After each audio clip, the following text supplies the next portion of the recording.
senza nulla togliere la mia splendida Nola, buongiorno la signora Grazia.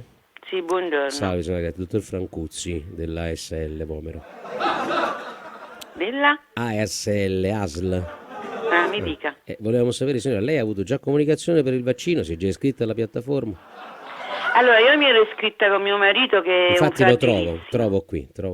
Sì. Però che è successo poi? Perché vedo che non c'è stato poi il vaccino. Non l'ho fatto perché io sono un soggetto allergico e quando ho avuto l'intervento alla tiroide i medici mi hanno detto che io non sapevo di esserlo, i medici mi hanno detto che io sono diventata a rischio. viola. Sì. Beh, in realtà lei avrebbe diritto al Pfizer e non all'AstraZeneca. Io l'ho detto, però il dottore ero spaventatissima per Ma lei con cosa. chi ha parlato? Col dottore suo curante, il suo medico curante? No, col medico poi quando mi sono presentata lì alla Fagianeria. Alla Fagianeria, infatti la sto chiamando da qui, però c'è una scheda incerta, infatti è stata catalogata come scheda arancione. Signora, mi perdoni, ma abbia pazienza un attimo. Sì, effettivamente sì. Allora facciamo una cosa, lei non si è proprio rapportata quindi col suo medico curante? No, perché il mio medico curante è andato in pensione ed è ricoverato anche per il Covid. Mammero Carmine, signor, tutto a voi.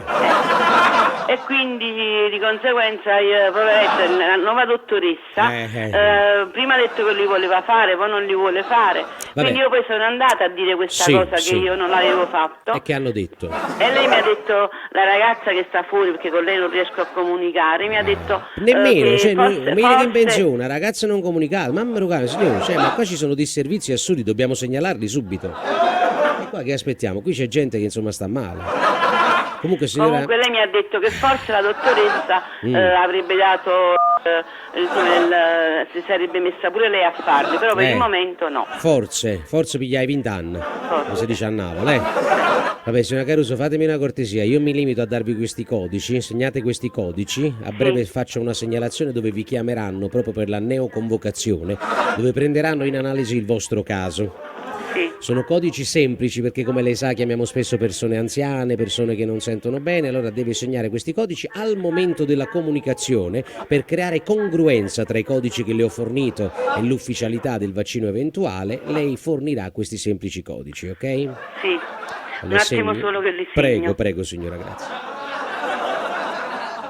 Io alla Fagianeria avevo detto al dottore questo particolare, lui mi ha detto, signora, ci sono le sale di rianimazione, ma sono spaventata. Ma come si chiama questo dottore che ha parlato? Non lo so. Io vedo che io chiappo un gruibuff tatà, Non c'è capito, tutti questi qui all'interno non ce ne faticai. Allora deve sapere che io sono a capo di una sommossa qui all'interno della Fagianeria, perché ci sono stati dei disservizi incredibili e stiamo rallentando i vaccini e qui necessita l'integrità della comunità di essere vaccinata, cara signora. Se qui per ogni cavillo burocratico un dottore, un collega comincia a dire PPP e PPPO e questo sì e questo no, qui non si vaccina più nessuno, ha capito? Perché io mi adiro o mi adiro, ha capito signora cara? Io non riesco proprio a capire, guarda. Comunque ha preso carta e penna, signora? Sì, mi dica. Allora, il codice è H4 bis, H di hotel, 4 di 4 come 4 amici al bar, bis, da capo, trattino,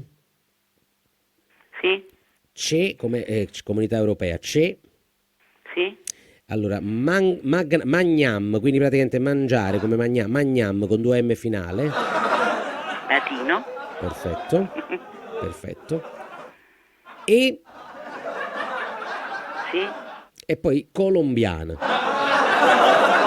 Colombiani.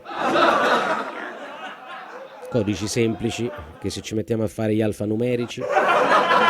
Ok, mi rilegge un attimo per cortesia. Allora H 4 bis, perfetto. c'è come Caserta, Magnam e Colombiani. Quindi c'è Magnam e Colombiano. C'è Pippammi Colombiano.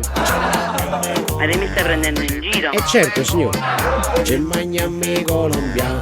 Signora, andate subito a capire perché non vi vaccinano, che sei brutta gente.